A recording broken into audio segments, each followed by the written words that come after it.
اچھی لڑکیاں محبت سے زیادہ اپنی عزت کی پرواہ کرتی ہیں۔ بے حیا عورت کے جسم پر کوئی تھوکتا بھی نہیں، ہاں مگر موقع ملے تو اسے چومنا چاٹنا فرض العین سمجھتے ہیں۔ اور ایک کڑوا سچ تو یہ ہے کہ بنت ہوا کا بھی اب پاک محبت میں دل نہیں لگتا۔ ہم نوکری کی لالچ میں بہت ساری کتابیں پڑھ لیتے ہیں، لیکن جنت کی لالچ میں قرآن کریم نہیں پڑھتے۔ بڑا ہی رنگین رہا یہ سال، ہر کسی نے اپنے رنگ دکھائے۔ بستر کی بات آئے تو کوئی ذات بھی نہیں دیکھتا، نکاح کی بات آئے تو نسلیں یاد آ جاتی ہیں۔ جب تمہارا دل کسی کے گلے لگ کر رونے کو چاہے تو قرآن کو گلے لگا لینا۔ سنو پیاری لڑکی، تم ایک پری کی مانند ہو، اللہ تمہیں درندوں سے محفوظ رکھے۔ ایک عورت رات کے وقت اکیلی جا رہی تھی۔ حضرت عمر رضی اللہ تعالیٰ عنہ نے بھیس بدل کر پوچھا کہ رات کے وقت اکیلی جا رہی ہو، آپ کو ڈر نہیں لگ رہا کیا؟ عورت کہنے لگی، یا تو عمر رضی اللہ تعالیٰ عنہ کا انتقال ہو گیا ہے یا آپ خود ہو، ورنہ عمر کے ہوتے ہوئے کسی میں اتنی جرأت نہیں کہ وہ راہ چلتی عورت سے سوال کر سکے۔ قدر کرو ان کی جو تم سے بنا مطلب کی چاہت کرتے ہیں۔ دنیا میں خیال رکھنے والے کم اور تکلیف دینے والے زیادہ ہوتے ہیں۔ ہمیشہ دعا مانگتے رہا کرو، کیونکہ دعا کبھی رد نہیں ہوتی، یا تو قبول ہوتی ہے یا آخرت کے لیے ذخیرہ ہو جاتی ہے یا مصیبت کو ٹال دیتی ہے۔ کمزور سے کمزور عورت بھی طاقتور ہو جاتی ہے جب اسے عزت دینے والے مرد کا ساتھ مل جاتا ہے۔ کبھی کسی معصوم عورت کے خواب کسی کم ظرف مرد کے محتاج نہ ہوں، اور کسی سچے مرد کے جذبات کسی چال باز عورت کی چالاکیوں کی نظر نہ ہوں۔ قرآن پاک میں مرد اور عورت کی دوستی کا ذکر کہیں بھی نہیں ہے۔ اس متعلق اللہ پاک نے فرمایا ہے، اور جو تمہیں پسند ہو اس کے ساتھ نکاح کرو۔ لڑکیاں گھر سے بھاگنے کے بعد بیان دیتی ہیں کہ ہم گھر سے کوئی قیمتی چیز لے کر نہیں بھاگی، تو کیا ماں باپ کی عزت کی کوئی قیمت نہیں؟ اے لوگو، قیامت بہت قریب ہے، اپنے اللہ کی طرف لوٹ آؤ۔ سورہ بقرہ، اس کا پڑھ لینا برکت اور چھوڑنا حسرت ہے۔ احساس زبردستی نہیں ڈالا جا سکتا، اگر یہ ممکن ہوتا تو اس دنیا میں کوئی مسئلہ ہی نہ ہوتا۔ لوگوں کو قدر تب ہوتی ہے جب بہت دیر ہو چکی ہوتی ہے۔ تکلیف میں ہمیشہ صبر سے کام لیا کرو، کیونکہ سونے کو آگ سے آزمایا جاتا ہے اور مومن کو تکلیف سے۔ جس سے اس کے والدین راضی نہیں، اسے اللہ تعالیٰ بھی راضی نہیں۔ جہاں آپ کی عزت نہ ہو وہاں مت جاؤ، چاہے وہاں کھانا آپ کو سونے کی پلیٹ اور چاندی کے چمچ میں ہی کیوں نہ دیا جائے۔ سورہ ملک عذاب قبر سے بچاتی ہے۔ جب تم اللہ سے بات کرتے ہو، وہ پوری توجہ سے تمہاری بات سنتا ہے، تو یہ مت سوچو کہ تمہاری دعاؤں کا جواب نہیں آنے والا، وہ ضرور بدلے گا تقدیر اور آزمائش ختم ہو جائے گی۔ آج کل تو رشتہ دار ان لکڑیوں کی مانند ہو چکے ہیں، جو دور ہو تو دعا دیتے ہیں اور اکٹھے ہو جائیں تو آگ لگا دیتے ہیں۔ روتی بھیگتی تہجد کی 2 رکعتیں اور گڑ گڑاتی دعائیں دل بھی ہلکا کر دیتی ہیں اور مقدر بھی بدل سکتی ہیں۔ تہجد اللہ کی طرف سے ایک کھلی دعوت ہے، جس میں وہ اپنے بندوں کو اپنے قریب بلاتا ہے کہ اللہ تعالیٰ ہمیشہ ہمیں ہماری پسندیدہ چیز سے آزماتا ہے، تاکہ اس کو پانے کی تڑپ میں ہم اللہ کے اور قریب ہو جائیں۔ سورہ کہف، جمعے کے دن یہ سورت پڑھنے سے آنے والے جمعے کے درمیان پورا ہفتہ ایک نور روشن ہوگا۔ شکوہ شکایت کی لت لگ جائے تو ناشکری زبان کی لذت بن جاتی ہے اور انسان ہمیشہ بے سکون رہتا ہے۔ اللہ پاک ہم سب کو اپنے شکر گزار بندوں میں شامل فرمائے۔ سورہ یاسین قیامت کے دن پیاس بجھائے گی۔ اللہ سے فریاد کر کے یوں قبولیت پر شک نہیں کیا کرتے۔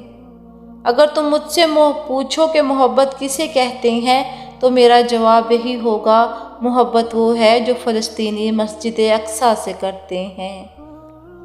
زندگی کسی کی بھی آسان نہیں ہوتی، مگر جیت صرف رب پر یقین رکھنے والوں کی ہوتی ہے۔ ان پر یقین رکھو، آسانی ضرور آئے گی۔ دعائیں مانگتے رہا کرو، قبولیت کے فیصلے نیت اور تڑپ دیکھ کر کیے جاتے ہیں، حالات اور اسباب دیکھ کر نہیں۔ اللہ کو تمہارے اس یقین سے بہت پیار ہے جو تمہیں پختگی دے کر بار بار اللہ ہی کے آگے بس جھکاتا ہے۔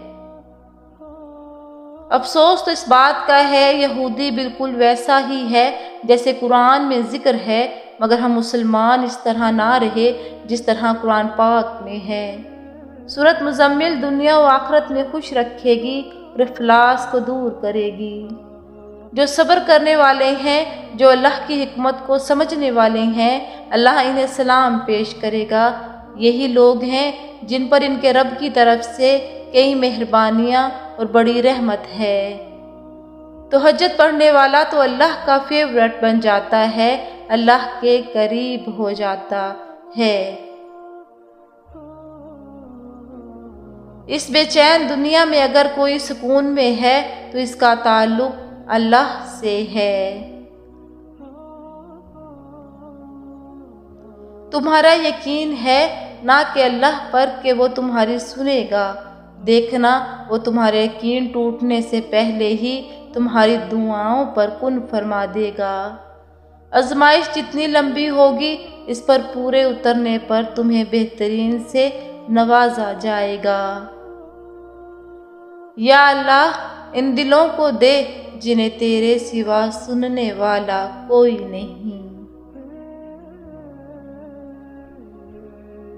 اللہ تعالیٰ کو دل اور زبان کا سخت ہونا پسند نہیں، اس لیے دونوں کو ہڈی کے بغیر بنایا ہے۔ اور اللہ جب کوئی فیصلہ کر لیتا ہے تو زمین پر رہنے والے تمہارا کچھ نہیں بگاڑ سکتے۔ اچھے لفظ تخلیق کرنے کے ساتھ اچھے رویے بھی تخلیق کرنے چاہیے۔ لفظ کتابوں میں زندہ رہتے ہیں، رویے دلوں میں زندہ رہتے ہیں۔ بھروسہ رکھو اللہ یہاں تک لے آیا ہے تو منزل تک بھی وہی لے کر جائے گا۔ جب سفر یقین سے شروع ہو کر صبر پر ختم ہوتا ہے تب معجزے تمہارا مقدر بن جاتے ہیں۔ اللہ سے معافی چاہتے ہو تو لوگوں کو معاف کر دو۔ زبان انسان کے اچھے یا بری شخصیت کے راز کو اگل دیتی ہے۔ وہ کرتا نہیں اپنے بندوں کو مایوس، تم اپنے دل کو مطمئن رکھو، وہ تمہیں اپنی چاہت سے نوازنا چاہ رہا ہے۔ وہ نصیب لکھنے والی ذات جو دلوں میں خواہش ڈالتی ہے، وہ ان خواہشوں کو نصیب میں بدلنے پر بھی قادر ہے۔ امام حسین رضی اللہ تعالیٰ عنہ نے ارشاد فرمایا، عورت کا پردہ کرنا شہید کے خون سے افضل ہے۔ وہ اپنے بندوں کو کبھی تڑپتا ہوا نہیں چھوڑتا، بس انہیں صبر کرنا سکھاتا ہے۔ اپنی گود میں پالے ہیں پیغمبر اس نے، مومن پر واجب ہے مسجد اقصیٰ کی حفاظت کرنا۔ اللہ تمہیں اتنا نواز دے گا کہ تم آزمائش کا دکھ بھی بھول جاؤ گے۔ جب اللہ کی محبت حاصل ہو جائے تب پورا جہاں کن فیکون سے جھوم اٹھتا ہے۔ کامیاب زندگی چاہتے ہیں آپ تو انتظار، صبر اور اللہ کی ذات پر یقین رکھو۔ مومن دل کا کبھی سکون نہیں پا سکتا جب تک دین میں اس کے بھائی بہنیں تکلیف میں ہیں۔ کسی کے خلوص اور پیار کو اس کی بے وقوفی مت سمجھو، ورنہ کسی دن تم خلوص اور پیار کرو گے اور لوگ بے وقوف سمجھیں گے۔ ہر انسان اپنے لفظوں میں چھپا ہے، چاہے الفاظ تلخ ہوں یا میٹھے۔ جب کوئی دوست تمہیں اپنا راز بتائے تو سمجھ لینا کہ وہ اپنی عزت تمہیں امانت دیتا ہے، اس میں کبھی بھی خیانت مت کرنا۔